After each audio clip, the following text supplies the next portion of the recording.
Hello दोस्तों, exam loop में आपका स्वागत है।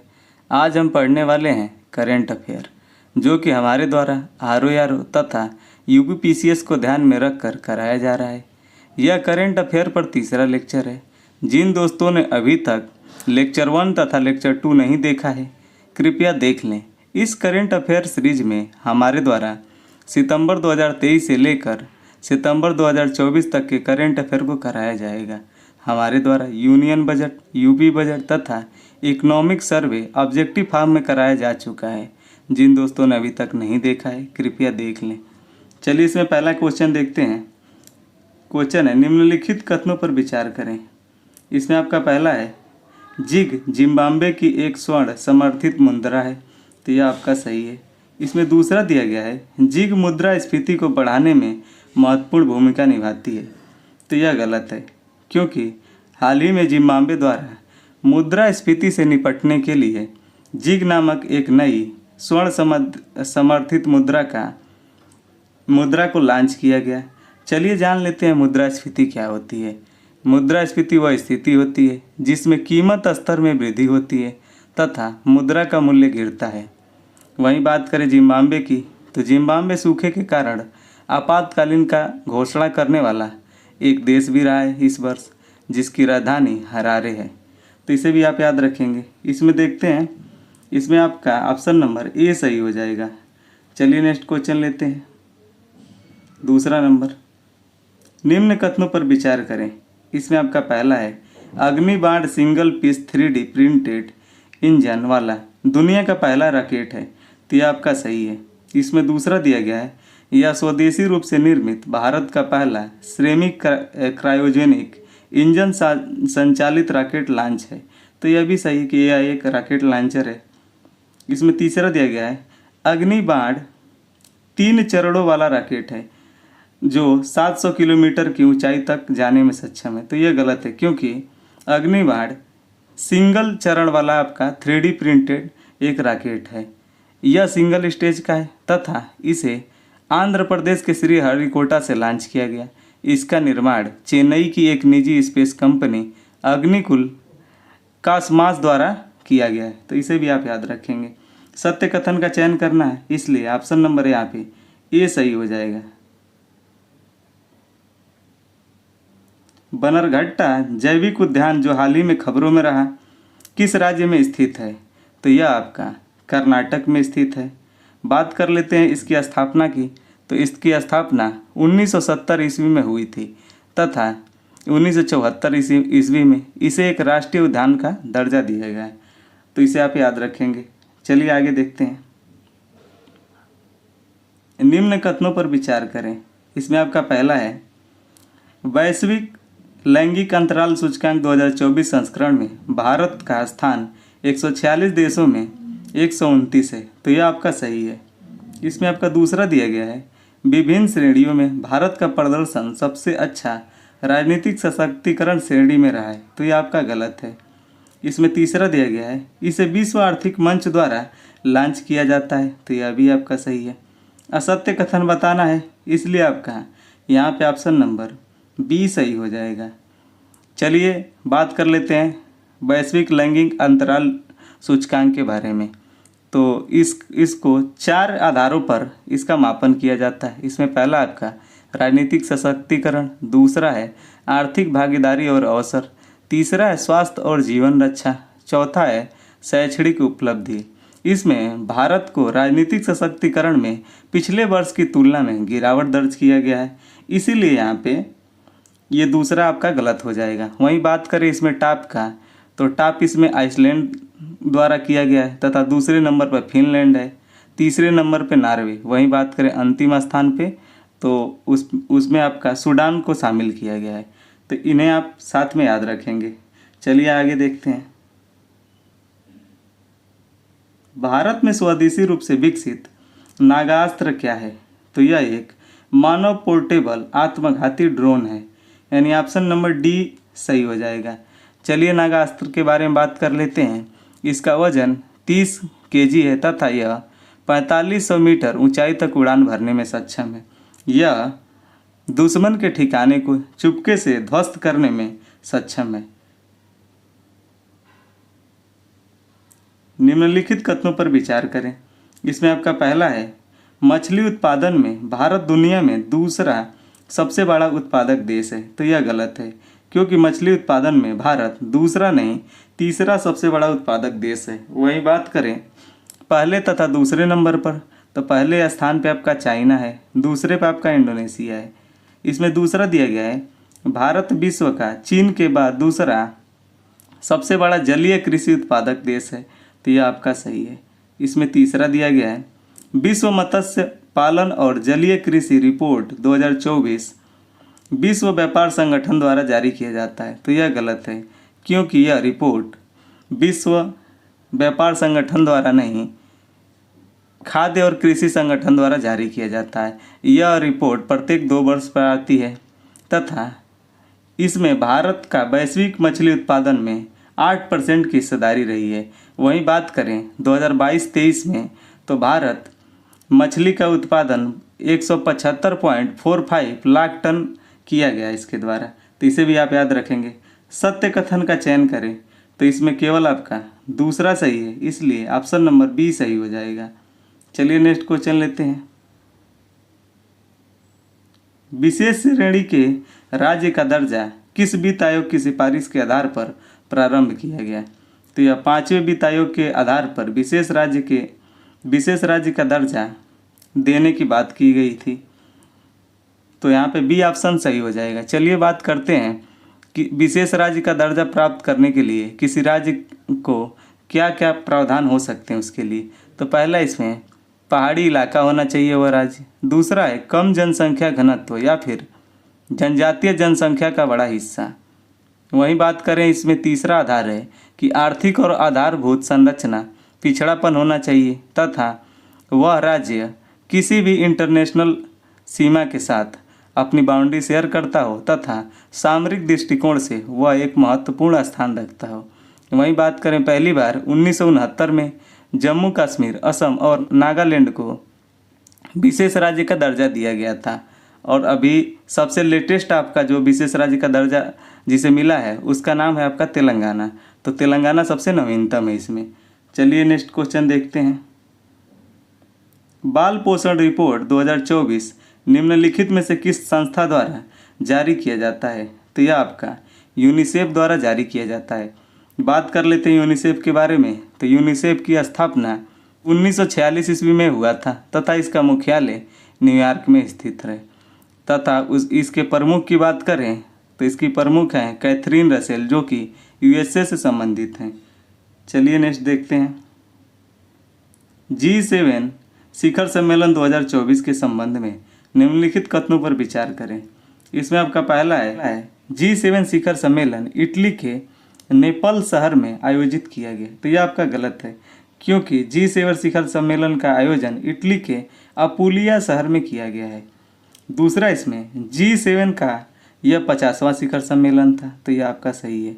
इसमें तीसरा दिया गया है G7 देशों द्वारा रूस के परिसंपत्तियों का उपयोग यूक्रेन को $50 बिलियन के ऋण के रूप में किया जाएगा। तो यह आपका सही है। सत्य कथन का चयन करना है, इसलिए ऑप्शन नंबर बी सही हो जाएगा। चलिए बात करते हैं G7 के बारे में। तो G7 की स्थापना 1975 में हुई थी।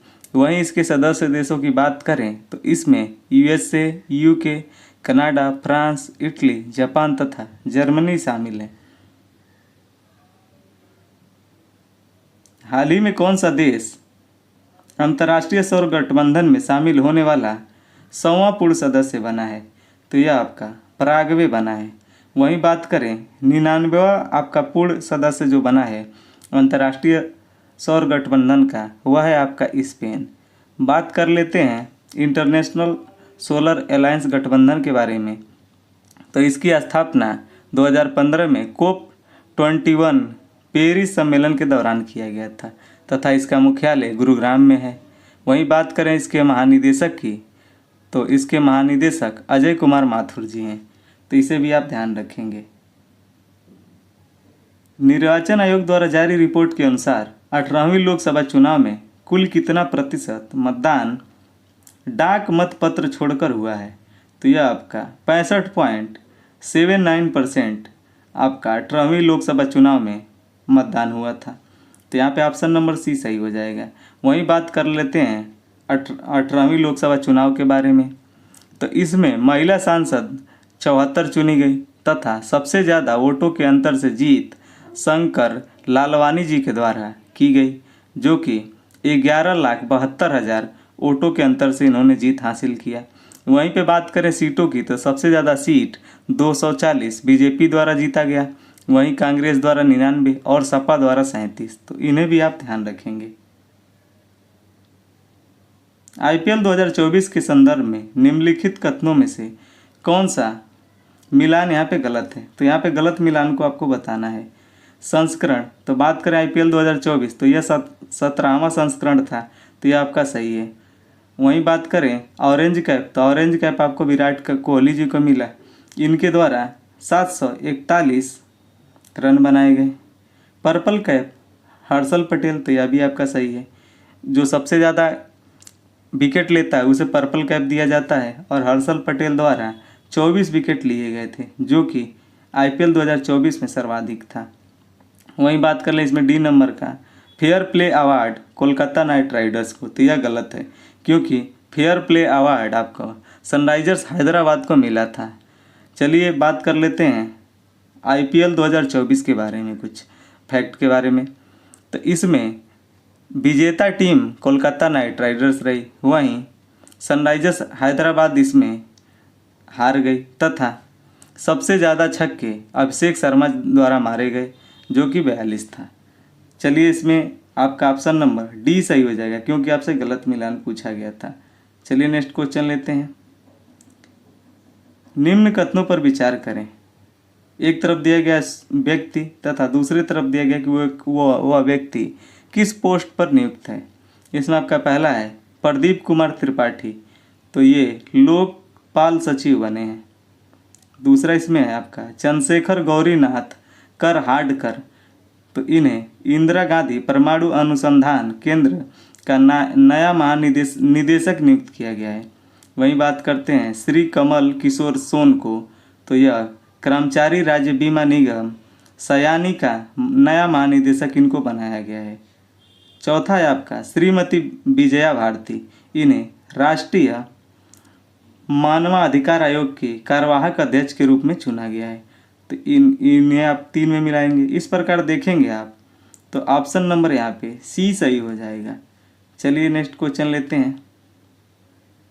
हाल ही में H5N2 बर्ड फ्लू से दुनिया के पहले इंसान की मृत्यु किस देश में हुई? तो यह आपका मैक्सिको में हुआ था।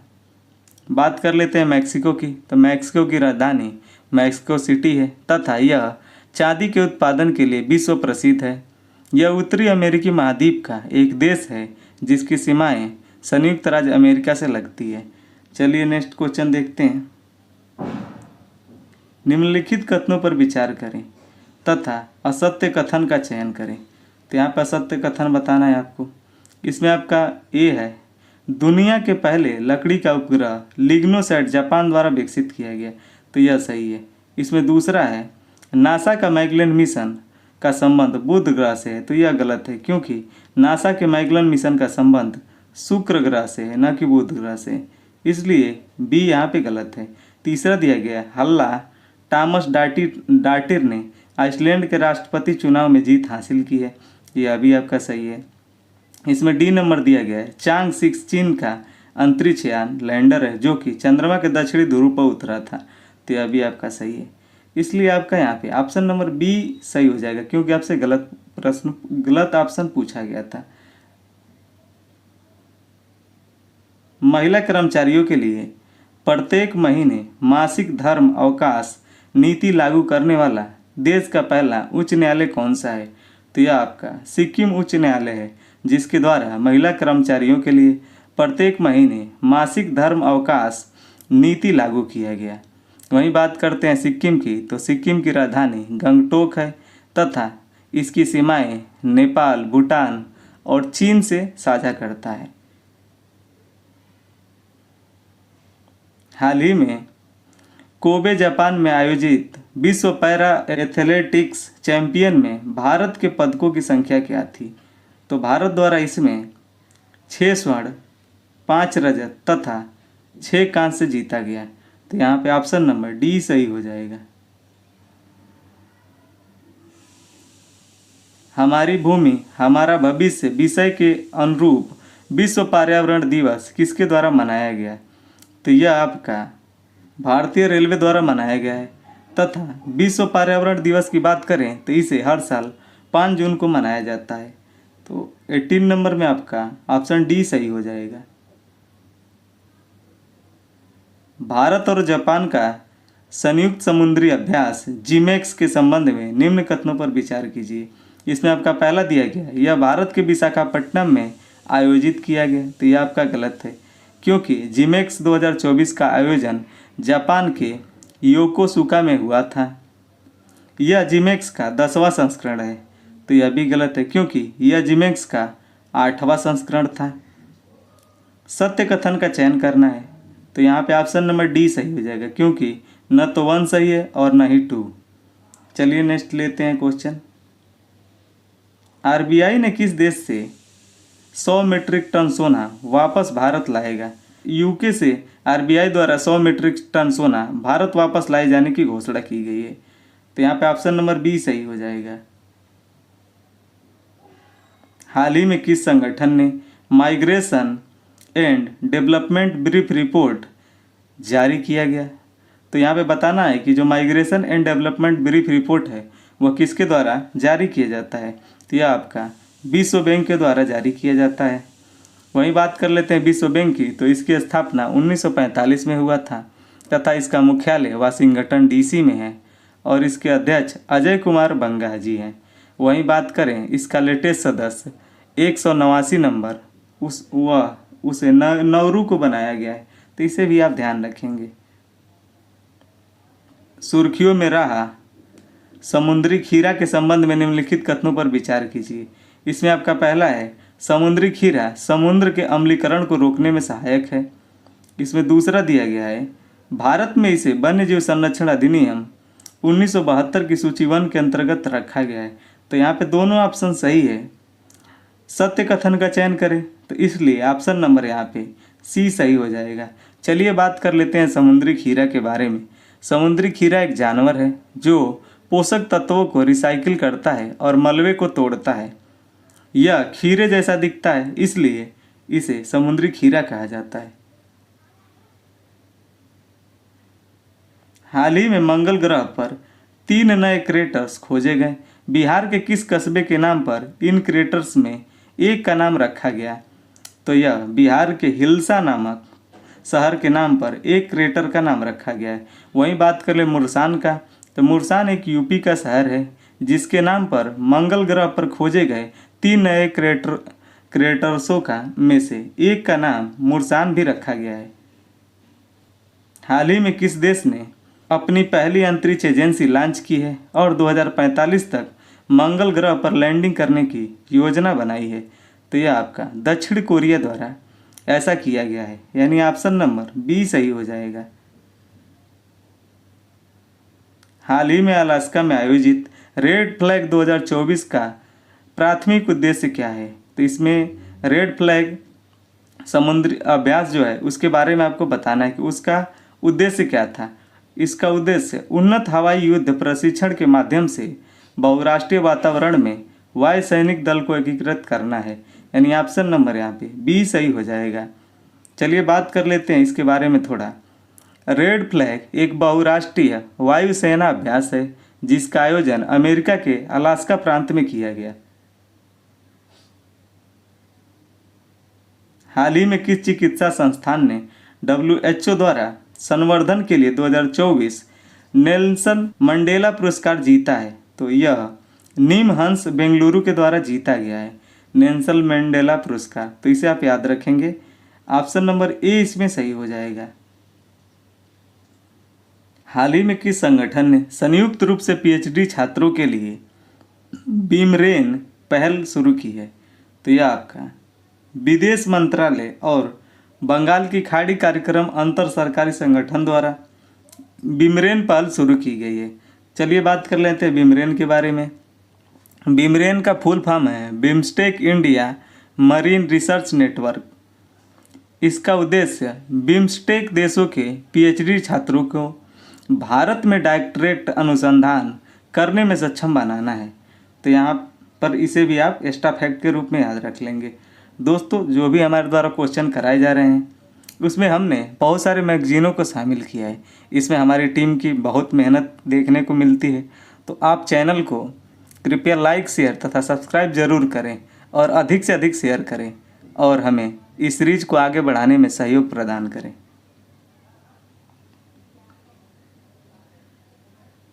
हाल ही में सरकारी आंकड़ों के अनुसार भारत 2023-24 में किस देश से सबसे अधिक एफडीआई प्राप्त किया है? तो यहाँ पे भारत को सबसे ज़्यादा एफडीआई 2023-24 में सिंगापुर के द्वारा प्राप्त किया गया है। उसके बाद आपका सबसे ज़्यादा भारत को एफडीआई मॉरिशस से प्राप्त हुआ है। उसके बाद आपका यूएसए से। तो इन्हें भी आप ध्यान रखेंगे। हाल ही में क्लाउडिया शिनबाम को किस देश की पहली महिला राष्ट्रपति के रूप में चुना गया है? तो क्लाउडिया शिनबाम को मैक्सिको की पहली महिला राष्ट्रपति के रूप में चुना गया है। चलिए बात कर लेते हैं और भी महिलाएं जिन्हें अंतर्राष्ट्रीय नियुक्तियों में राष्ट्रपति तथा प्रधानमंत्री के रूप में चुना गया है। तो उनके नाम इस प्रकार थोड़ा देख लेंगे आप ध्यान से।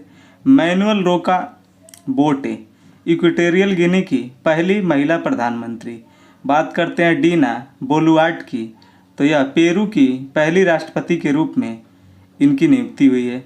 वहीं बात करते हैं सामिया सुलूहु हसन की, तो यह तंजानिया की पहली महिला राष्ट्रपति के रूप में चुनी गई हैं। तो इन्हें भी आप ध्यान रखेंगे।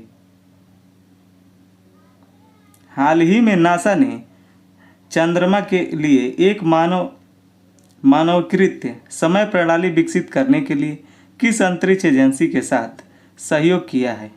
तो नासा इसमें यूरोपियन स्पेस एजेंसी के साथ मानव के लिए एक मानवीकृत समय प्रणाली विकसित करने की योजना बनाई है। तो यहाँ पे ऑप्शन नंबर बी सही हो जाएगा। हाल ही में किस अंतरिक्ष संगठन ने प्रवाह नाम से कंप्यूटेशनल फ्लूइड डायनामिक्स सॉफ्टवेयर विकसित किया है? तो यह आपका इसरो के द्वारा किया गया ऐसा। तो इसमें ऑप्शन ए सही हो जाएगा। उच्च शिक्षा विभाग ने हाल ही में डिजिटल लाइब्रेरी प्लेटफॉर्म राष्ट्रीय ई पुस्तकालय बनाने के लिए किस संगठन के साथ एक समझौता ज्ञापन पर हस्ताक्षर किया है? तो यह आपका नेशनल बुक ट्रस्ट के साथ किया है ऐसा। तो ऑप्शन नंबर इसमें बी सही हो जाएगा। हाल ही में अमेरिका के नेतृत्व वाली इंडो पैसिफिक इकोनॉमिक फ्रेमवर्क मंत्री स्तरीय बैठक का आयोजन कहाँ किया गया? तो यह आपका सिंगापुर में किया गया है, यानी ऑप्शन नंबर सी सही हो जाएगा। चलिए नेक्स्ट क्वेश्चन लेते हैं 34 नंबर। हाल ही में हाला टॉमस डाटिर को किस देश का राष्ट्रपति चुना गया है? तो यह आइसलैंड के राष्ट्रपति के रूप में चुने गए हैं। तो यहाँ पे ऑप्शन नंबर ए सही हो जाएगा। हाल ही में कौन सा देश 2023-24 में भारत का तीसरा सबसे बड़ा निर्यात गंतव्य बनकर उभरा है? तो यह आपका नीदरलैंड है। वहीं बात कर लेते हैं भारत का पहला सबसे बड़ा निर्यात गंतव्य के रूप में यूएसए का स्थान है। वहीं दूसरे नंबर पर यूएई आता है। हाल ही में किसे हिंदी साहित्य भारती पुरस्कार 2024 प्राप्त हुआ है? तो यह कृष्ण प्रकाश को प्राप्त हुआ है। चलिए बात कर लेते हैं कुछ और पुरस्कारों के बारे में। व्यास सम्मान आपका पुष्पा भारती जी को मिला है। इनके संस्मरण यादें हेतु। वहीं बात कर लेते हैं सरस्वती सम्मान का, तो सरस्वती सम्मान प्रभा वर्मा को रौद्र सात्विक के लिए मिला है। बुकर पुरस्कार की बात करें तो यह पॉल लिंच को मिला है और इनके उपन्यास पैगंबर सांग के लिए। वहीं एबल पुरस्कार की बात करें तो यह लुइस कैफरेली को मिला है, जो कि गणित के क्षेत्र में दिया जाता है। हाल ही में समाचार पत्रों में देखा गया टी कोरोना बोरेलिस क्या है? तो यह एक तारा है, यानी ऑप्शन नंबर ए सही हो जाएगा। चलिए नेक्स्ट क्वेश्चन लेते हैं 38 नंबर। हाल ही में खबरों में रहा सत्यमंगलम टाइगर रिजर्व किस राज्य में स्थित है? तो यह आपका तमिलनाडु में स्थित है। तो यहाँ पे ऑप्शन नंबर सी सही हो जाएगा। हाल ही में खबरों में रहा माउंट कनलाओन किस देश में स्थित है? तो यह फिलीपींस में स्थित है। तथा यह खबरों में किस लिए रहा था, इसे भी आप जान ले।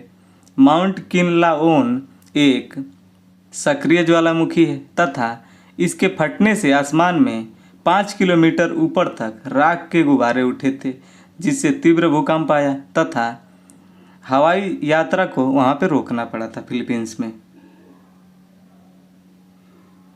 हाल ही में समाचार पत्रों में देखी गई मिनूटमैन 3 अंतर महाद्वीपीय बैलिस्टिक मिसाइल किस देश द्वारा विकसित की गई है? तो यह आपका अमेरिका द्वारा विकसित किया गया है। विश्व खाद्य सुरक्षा दिवस 2024 का विषय क्या है? तो इसका विषय है खाद्य सुरक्षा अप्रत्याशित के लिए तैयार रहें, यानी ऑप्शन नंबर ए सही हो जाएगा। पेन प्रिंटर पुरस्कार 2024 से किसे सम्मानित किया गया? तो यह अरुंधति राय को पेन प्रिंटर पुरस्कार 2024 से सम्मानित किया गया। तो यहाँ पे ऑप्शन नंबर डी सही हो जाएगा। पल्लीकरनई मार्शलैंड जो हाल ही में समाचार पत्रों में देखा गया किस राज्य में स्थित है? तो यह आपका तमिलनाडु में स्थित है। चलिए बात कर लेते हैं कि यह चर्चा में क्यों था। पल्लीकरनई मार्श रिजर्व चेन्नई शहर का आखिरी बची हुई प्राकृतिक आर्द्र भूमियों में से एक है, तो इसलिए यह आपका चर्चा में देखा गया था। उस रूसी अंतरिक्ष यात्री का नाम क्या है जो हाल ही में अंतरिक्ष में 1000 दिन बिताने वाले पहले व्यक्ति बन गए हैं? तो उनका नाम है ओलेग कोनोनेंको। तो ऑप्शन नंबर इसमें डी सही हो जाएगा। हाल ही में भारत ने किन देशों के साथ बायो फार्मास्यूटिकल गठबंधन शुरू किया है? तो यह अमेरिका, जापान और दक्षिण कोरिया के साथ मिलकर किया गया है। तो यानी ऑप्शन नंबर इसमें ए सही हो जाएगा।